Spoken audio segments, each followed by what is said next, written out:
ಸೇವಾ ಮಾಡಬೇಕು. ಸೇವಾ ಕರೆಗ ಮುಕ್ತಿ ಮಿಲೇಗ. ಪದೇ ಪದೇ ಹೇಳ್ತಿದ್ರು ಶ್ರೀಗಳು ನನಗ ಹುಬ್ಬಳ್ಳಿ ಒಳಗೆ ಅಧ್ಯಯನಕ್ಕಿದ್ದಾಗ, ನೀನು ಸೇವಾ ಮಾಡಲಿಲ್ಲ ಅಂದ್ರೆ ನಿನಗೆ ಶಾಸ್ತ್ರ ಬರೋದಿಲ್ಲ, ನೀನು ಸೇವಾ ಮಾಡಬೇಕು. ಎಲ್ಲಾ ಸಾಧಕರಿಗಿಂತ ಹೆಚ್ಚು ಶಿವಪುತ್ರಪ್ಪನ ಪಾದಧೂಳಿ ಒಳಗೆ ದುಡಿದಿರ್ತಕ್ಕಂಥದ್ದು 10 ಮಂದಿ ಒಳಗೆ ಇದೇ ಶರೀರ ಅನಿಸ್ತದೆ ನನಗೆ. ಅಷ್ಟು ಸೇವಾ ಮಾಡಿಸ್ತೇವೆ. 100 ಮಂದಿ ಡಾಕ್ಟರ್ಗಳಿಗೆ ಪ್ರಸಾದ ನೀಡಬೇಕು. 8 ಮಾನ 4 ಮಾನ ಗೋಧಿ 1 ಕಿಲೋಮೀಟರ್ ಸೈಕಲ್ ಮೇಲೆ ಇಟ್ಟುಕೊಂಡು ಹೋಗಿ ಬೀಸಿಕೊಂಡು ಬರಬೇಕು. ಹೊಳ್ಳಿ ಎಲ್ಲಾ ಗಿಡಗಳಿಗೆ ನೀರು ಬಿಡಬೇಕು. ಇದರ ಮೇಲೆ ಶಾಸ್ತ್ರ ಅಭ್ಯಾಸ ಮಾಡಬೇಕು. ಸದ್ಭಾವನೆ ನೀನು ಯಾವ ಬಿಡು, ಗುರು ಸೇವಾ ಬಿಡು, ನಿನ್ನ ಬಗ್ಗೆ ಒಂದು ಸದ್ಭಾವನೆ ಇರಲಿ ಸಾಕು. ಮೋಕ್ಷಕ್ಕೆ ಗುರುನಾಥ ಕರ್ಕೊಂಡು ಹೋಗ್ಬಿಡ್ತಾರೆ.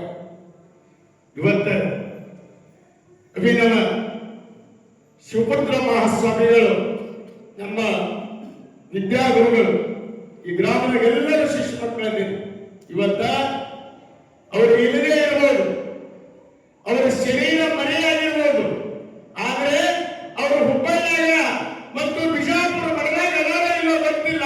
ನಮ್ಮ ಹುಣಸಾದ ಸಿದ್ಧಾಂತರ ಕೈಮಠ ಒಳಗಿರುವ ಶಿವಪುತ್ರ ಮಹಾಸ್ವಾಮಿಗಳು ಇವತ್ತು ಮೂಕ ಸಾಕ್ಷಿಯಾಗಿ ನಮ್ಮೆಲ್ಲರಲ್ಲಿ ಇದ್ದಾರೆ.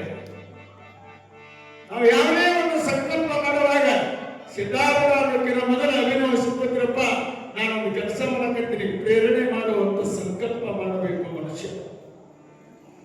ಅವರ ಒಂದು ದಿಟ್ಟ ನಿಲುವು, ಅವರ ಸಂದೇಶ ಇವತ್ತು 1000 ಮಂದಿ ಅಲ್ಲ 2000 ಮಂದಿ ಬಂದು ಕುಂದಿರುವಂತ ಇದು ಯಾರ ಸಂಕಲ್ಪ ಅಂದ್ರೆ ಅಭಿನವ ಶಿವಪುತ್ರ ಮಹಾಸ್ವಾಮಿಗಳ ಸಂಕಲ್ಪ.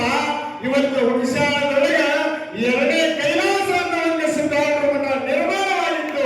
ಅವರ ಸಂಕಲ್ಪ ಒಬ್ಬ ಧೀರ ಸನ್ಯಾಸಿಯಾಗಿರ್ತಕ್ಕಂಥ ಅಭಿನವ ಶಿವಪುತ್ರ ಮಹಾಸ್ವಾಮಿಗಳ ಸಂಕಲ್ಪ. ಅವರಿಗೆ ಎಷ್ಟು ಕಷ್ಟಗಳು ಬಂದವು, ಅವರಂತ ದೇಹದಿಂದ ಕಷ್ಟವನ್ನು ಅನುಭವಿಸಿರುವಂತಹ ಸನ್ಯಾಸಿಗಳು ಯಾರು? ರಾಮಕೃಷ್ಣ ಪರಮಹಂಸರಿಗೆ ಎಷ್ಟು ದೇಹದಿಂದ ದುಃಖ ಇತ್ತೋ ಅಷ್ಟು ನಮ್ಮ ಅಭಿನವ ಶಿವಪುತ್ರ ಪರಮ ಪೂಜ್ಯರಿಗೆ ಕಷ್ಟ ಇತ್ತು. ಪ್ರತಿನಿತ್ಯ ಕ್ಷಣ ಕ್ಷಣ ದೇಹ ದುಃಖ ಕೊಡ್ತಿತ್ತು. ಆದರೂ ಕೂಡ ಗುರುಗಳ ಮನಸ್ಸು ನಿಜಗುಣದ ಷಟ್ಶಾಸ್ತ್ರದ ಕಡೆಗೆ ಇತ್ತು.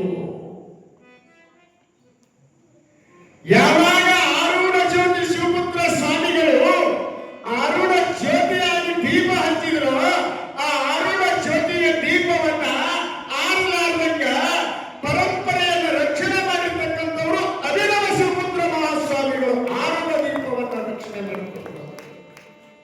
ನಮ್ಮ ಆರೂಢ ಪರಂಪರೆಯಲ್ಲಿ ಆರೂಢ ಜ್ಯೋತಿ ಆರಲಾರ್ದಂಗ ರಕ್ಷಣೆ ಮಾಡಿರ್ತಕ್ಕಂಥವರು ಅಭಿನವ ಶಿವಪುತ್ರ ಮಹಾಸ್ವಾಮಿಗಳು.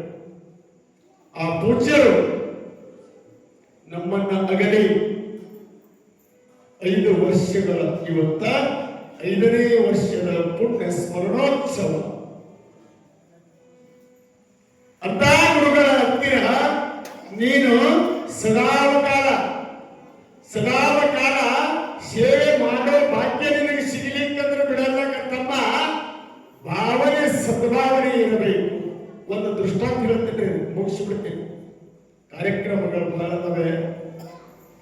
ಸದ್ಭಾವನೆ ಇತ್ತು ಅಂದ್ರೆ ನಿನಗೆ ಮೋಕ್ಷ ಆಗಿದ್ದಾಗ ಶ್ರೀಮಂತಿಗಳು ಶಿವಯೋಗಿಗಳಿಗೆ ಹೇಳಿದಾರಲ್ಲ, ಶ್ರೀ ಗುರು ವಚನೋಪದೇಶವ ನಾಲಿಸಿದಾಗಲಹುದು ನರನಿಗೆ ಮುಕ್ತಿ. ಕೇಳಿದಾಗಲೇ ನಿನಗೆ ಮೋಕ್ಷ ಆಗ್ತದೆ ಅಂತ ನಿಜಗೊಂಡ್ರು ಹೇಳಿದ್ದಾರೆ. ನಿನಗೆ ಹಾಗ ಮೋಕ್ಷ ಆಗ್ತದೆ, ಪರಂತು ನಿನ್ನ ಬಳಿ ಸದ್ಭಾವನೆ ಇರಬೇಕು. ನಿಮಗೊಂದು ದೃಷ್ಟಾಂತ ಹೇಳ್ತೇನೆ ಅಂದ್ರೆ ತಿಳಿಯುತ್ತೇನೆ. ನಮ್ಮ ಶ್ರೀಶೈಲದ ಜಗದ್ಗುರುಗಳು ಹೇಳಿರ್ತಕ್ಕಂಥ ದೃಷ್ಟಾಂತ. ಇಬ್ರು ಗುರು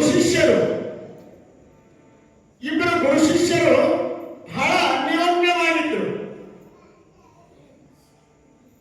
ಅವರು ಪ್ರಯಾಣ ಮಾಡ್ತಿದ್ರು. ಪ್ರಯಾಣ ಮಾಡುವಂತಹ ಸಂದರ್ಭದೊಳಗೆ ಒಂದು ಕಡೆ ಉಳಿದ್ರು. ರಾತ್ರಿ ಸಾಯಂಕಾಲ ಅವ್ರ ಮೇಲೆ ಒಂದಷ್ಟು ದುಡ್ಡು, ಪುಸ್ತಕ ಎಲ್ಲ ಇತ್ತು. ಆ ಸಂದರ್ಭದೊಳಗೆ ಸಾಯಂಕಾಲ ಆದ ತಕ್ಷಣನೇ ಗುರುಗಳು ಅಂತಾರೆ, ನೋಡಪ್ಪ ನೀನು ಮನ್ಕೋ, ನೀನು ಸ್ವಲ್ಪ ನಡ್ಕೊಂಬಂದು ನಡದಿದ್ದಿ, ನೀನು ಮನ್ಕೋ, ನೀನು ಮನ್ಕೊಂಡ ಮೇಲೆ ನಾನು ಒಂದು ತಾಸು 2 ತಾಸು ಮಲ್ಕೋತೀನಿ, ನೀ ಕುಂದ್ರ ಕಟ್ಟಿ ಕಾಯ್ಕೊಂತ. ಅವಾಗ ಶಿಷ್ಯ ಅಂತ, ಇಲ್ಲಪ್ಪ ನೀವ ಮೊದಲು ಮನ್ಕೊಳ್ರಿ, ನಿಮಗೆ ದನು ಭಾಳ ಆಗಿದೆ, ನೀವು ಬಹಳ ಸುಸ್ತಾಗಿದೆಯಪ್ಪ, ನಾನು ಸೇವಾ ಮಾಡ್ತೀನಿ, ನಿಮಗೆ ಎಚ್ಚರ ಆದ್ಮೇಲೆ ನಾನು ಮಾಡ್ಕೊತೀನಿ ಅಂತ. ಗುರುಗಳು ವಿಶ್ರಾಂತಿ ಮಾಡಿದ್ರು, ಸೇವಾ ಮಾಡ್ತಿದ್ದ, ಗುರುಗಳ ಕಾಲು ಒತ್ತಿದ್ದ. ಗುರುಗಳು ಬೆಳಿಗ್ಗೆ 12 ಗಂಟೆ ಮಧ್ಯಾಹ್ನ ರಾತ್ರಿ 12 ಗಂಟೆ ತನಕ ಮಲ್ಕೊಂಡ್ರು. ಎಚ್ಚರ ಆಯ್ತು, ಎದ್ರು.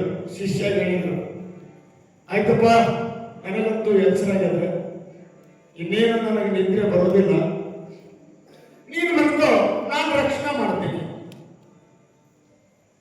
ಆಯ್ತಂತ ಹೇಳ್ಕೊಂಡು ಶಿಷ್ಯ ಮಾಡ್ಕೊಂಡ್ರಿ.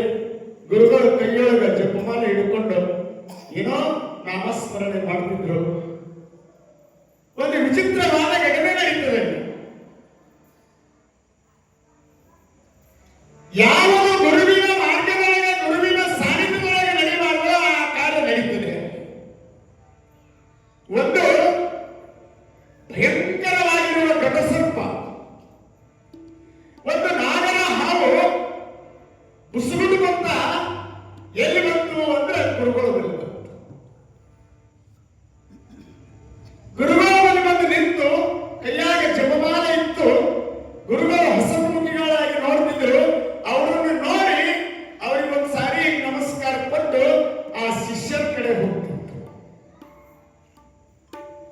ಹಿಂಗ ಬರ್ತಿತ್ತು. ಗುರುಗಳಿಗೆ ಒಂದು ಕೋಲ್ ಹೇಳಿದ್ರು, ನೀನು ಆ ಕಡೆ ಹೋಗೋಣ, ನನ್ನ ಶಿಷ್ಯ ಮಗ ಅದ, ಆ ಕಡೆ ಹೋಗೋಣ, ಅದು ನನ್ನ ಮಗ ಅದ.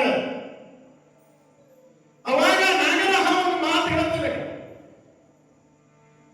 ಗುರುಗಳೇ ನೀವು ಏನಾದರೂ ಒಂದು ಕೆಲಸ ಹೇಳಿ ನಾನು ಮಾಡ್ತೀನಿ. ರೂಪ ನಾಗರ ಹಾವಿದ್ದು, ಮಾತು ಮನುಷ್ಯನ ಮಾತುಗಳು ಬರ್ಲಕತ್ತಿದ್ದ. ಮಾತುಗಳು ಮನುಷ್ಯನ ಮಾತುಗಳು, ಆದರೆ ಬಂದದ್ದು ನಾಗರ ಹಾವು. ಗುರುಗಳೇ ನನ್ನನ್ನ ತಡಿಬೇಡ್ರಿ, ನೀವು ಉಳಿದ ಕೆಲಸ ಬೇಕಾದ್ರೆ ಹೇಳ್ರಿ, ಮಾಡ್ತೀನಿ.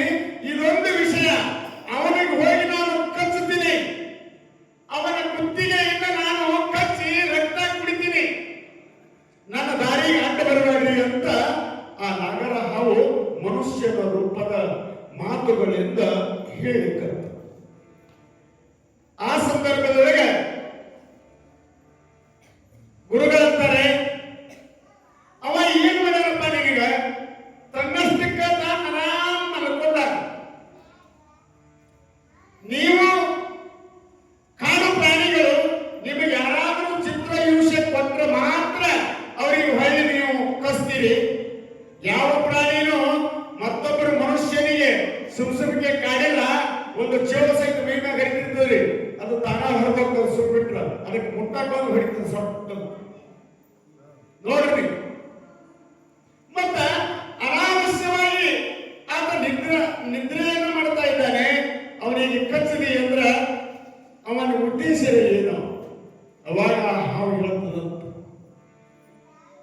ಗುರುಗಳೇ ನಂದು ಇವತ್ತಿನ ಸಂಬಂಧ ಅಲ್ಲ, ಅವಾಗ ನನಗೆ 7 ಜನ್ಮದ ಸಂಬಂಧ ಅದ, 7 ಜನ್ಮದ ಗೆಳತನ ಅದ. ಹೆಂಗದ ಅಂದ್ರ ನಾನು ಹಿಂದಿನ ಜನ್ಮದಾಗ ಮನುಷ್ಯಾಗಿ ಹುಟ್ಟಿದ್ದೆ, ಅವ ಹಾವಾಗಿ ಹುಟ್ಟಿದ್ದ. ನಾನು ಮನ್ಕೊಂಡಾಗ ನನ್ನ ಕುತ್ತಿಗೆ ಕಡಿದು ರಕ್ತ ಹೀರಿ ನನ್ನ ಕೊಂದಾನ. ಹಿಂಗ ಒಮ್ಮೆ ಅವನ ನಾನು ಕೊಂತೀನಿ, ಅವ ಒಮ್ಮೆ ನನ್ನ ಕೊಂತಾನ. ಅದಕ್ಕೆ ಈಗ ನಾನು ಅವನು ಕೊಲ್ಲೇಬೇಕು, ಅವನ ಮ್ಯಾಗ ದ್ವೇಷ ಅದ, ನನಗೆ ತಡಿಬೇಡ್ರಿ ಗುರುಗಳ, ಬಿಟ್ಟು ಬಿಡ್ರಿ ಅಂತದ ಆ ಹಾವು. ಗುರುಗಳು ನಗುತ್ತಾರೆ, ಹೌದಪ್ಪ, ಅವನು ಕೊಲ್ಲಬೇಕಲ್ಲ, ಇಲ್ಲ ಅವನು ರಕ್ತ ಕುಡಿಯಬೇಕು, ನಾನು ರಕ್ತ ನಾನು ಕುಡಿಯಲೇಬೇಕಾಗಿದೆ.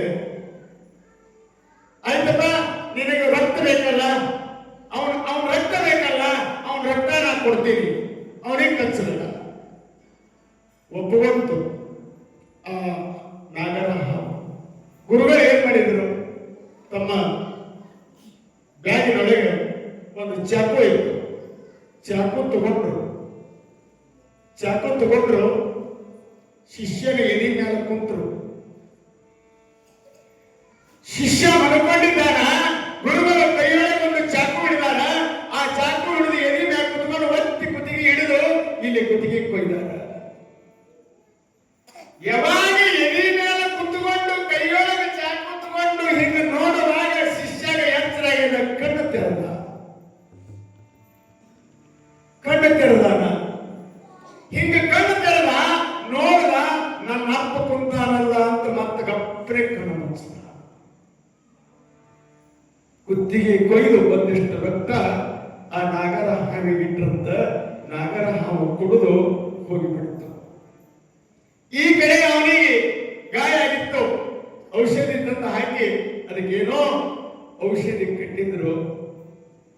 ನಶೀನಾಗಿ ಎದ್ದ, ಸ್ವಲ್ಪ ಬ್ಯಾನಾಗಿತ್ತು. ಯಾರಿಗೆ? ಶಿಷ್ಯನಿಗೆ ನೋವಾಗಿತ್ತು. ಗುರುಗಳಿಗೆ ಆಶ್ಚರ್ಯ ಆಯ್ತು. ಅವರು ಕೇಳ್ತಾರ, ತಮ್ಮ ನಿನ್ನೆ ರಾತ್ರಿ ನಿನ್ನೆ ಎದೆ ಮೇಲೆ ಕುಂತಿದ್ದೆ, ಲಳಿ ಹಿಡಿದು ಚಾಕು ತಗೊಂಡು ಕುತ್ತಿಗೆ ಕೊಯ್ತಿದ್ದೆ. ಆ ಸಮಯದೊಳಗೆ ನೀನು ಕಣ್ಣು ತೆರೆದು ನೋಡದಿಲ್ಲ, ಮತ್ತೆ ಏನೂ ಅಲ್ಲಿಲ್ಲ, ಯಾಕ? ನೀ ಏನೂ ಅಲ್ಲಿಲ್ಲ, ಯಾಕ ಅಂತ ಕೇಳಲಿಲ್ಲ. ಹಿಂಗ ಯಾಕೆ ಮಾಡಕತ್ತೀನಿ ಗುರುದೇವ ಅಂತ ಕೇಳಲಿಲ್ಲ. ನೀ ಕಣ್ಣು ಮುಚ್ಚಿಕೊಂಡೆಲ್ಲ, ಯಾಕೆ? ಇದರ ಉದ್ದೇಶ ಏನು? ಅವಾಗ ಬಹಳ ಒಂದು ಕಿಮ್ಮತ್ತಿನ ಮಾತು ಹೇಳ್ತಾನೆ. ಯಪ್ಪ, ನಾನು ಮಲ್ಕೊಂಡಾಗ ನೀವು ಬಂದು ನನ್ನ ಎದೆ ಮೇಲೆ ಕುಂತಾಗ ಲಳಿ ಹಿಡಿದಿದ್ರಿ, ಕೈಯ ಚಾಕು ಕೊಯ್ಯುವಾಗ ನೋವಾಯ್ತು, ಕಣ್ಣು ತೆರೆದೆ, ನೀವು ಕುಂತಿದ್ರಿ.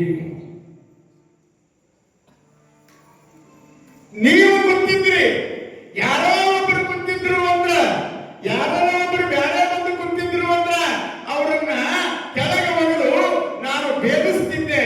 ಆದ್ರೆ ಯಾರು ಕುಂತಿದ್ರಿ ಅಂದ್ರ, ಎಂತ ನನ್ನ ಪ್ರಾಣ ಹೋದ್ರು ಕೂಡ, ಮಾನ ಹೋಗುವಾಗ ಎಂತ ಕಷ್ಟ ಬಂದ್ರು ಕೂಡ ಕಾಯುವಂತ ಹರವಂತ ನೀರು ನಾನು ಮ್ಯಾಲೆ ಕುಂತಿದ್ದೀನಿ ಅಂತ ತಿಳ್ಕೊಂಡ ಏನೂ ಅಲ್ಲಿಲ್ಲ. ಧನವ ಬೇಡಿದಡೀವೆ, ಮನವ ಬೇಡಿದಡೀವೆ, ಧನವ ಬೇಡಿದಡೀವೆ. ಗುರುವಿಗೆ ಇದು ನಿಜವಾಗಿರುವಂತ ಸದ್ಭಾವನೆ. ಇಂಥ ಭಾವನೆ ಸದ್ಗುರುಗಳ ಮೇಲೆ ಇತ್ತು ಅಂದ್ರೆ ನಿನಗ ಮೋಕ್ಷ ಆಗ್ತದೆ.